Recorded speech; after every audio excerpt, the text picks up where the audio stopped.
unfair advantages. I call them competitive advantages. And if you're going to survive in the cattle business, you need one, two, or three of them or more to make it work. Hello, friends.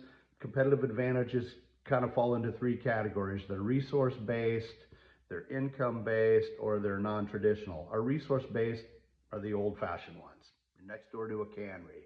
You're next door to a row copper that has cover crops. You're next door to a dairy for cheap calves most of the time. Feed refusal, things like that.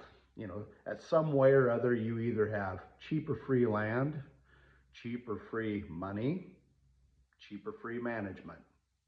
That's Those are the traditional ones. Then we have income based. So do you do bred heifers? Do you do herd bulls? Do you do locker beef? Locker beef being the most common one.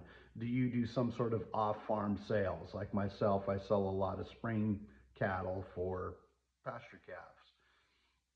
You do show steers, things like that. Then we have our non-traditional. You got your hunting leases, cattle rental. Myself, I rent cattle out for ranch sorting and horse events. A big one coming on, estate management, right? We complain about all these people coming to the country with money, but they're one of our biggest sources, right? Can you rent pasture to manage their estate? Can you just offer to take their crops, clean up via round baling, pasture, things like that? And then the biggie, off-farm income, right? I mean, we all bitch about the guy that owns a trucking company that's down at the auction buying cattle. He has a competitive advantage. He's got extra money he needs to invest, and he'd like to expense a few things off his tax return.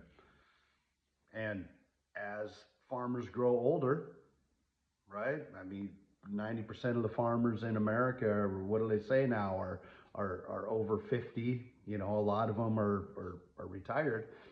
They're not going to go to town and work. So an advantage you have, off-farm income. So if you can combine 4 or 5 of those, you've got a chance. In a tough business, right? Everybody, or not everybody, but a lot of people like to get on here and tell me how hard it is. Well, dig up 3, 4, 5 of these competitive advantages and make them work for you. It's the only way it's going to work. So, God bless you.